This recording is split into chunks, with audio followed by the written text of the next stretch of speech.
Okey geng, mantap geng. Myvi Paso Ball On. Myvi Paso Ball On, tengok intercooler dia besar. Ni antara salah satu kreativiti orang Malaysia. Memang mantap Dia punya kreativiti dia bagus. Dia pakai intercooler saiz ni, letak kat atas, lepas tu cooling macam ni.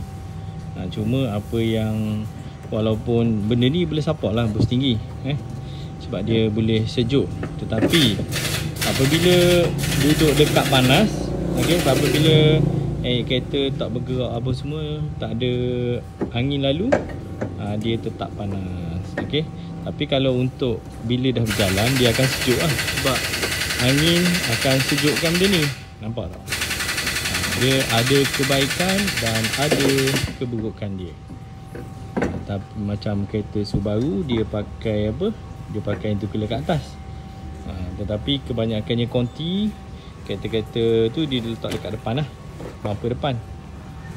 Jadi korang pilih sendiri sama ada nak suka intercooler atas ke suka intercooler bawah.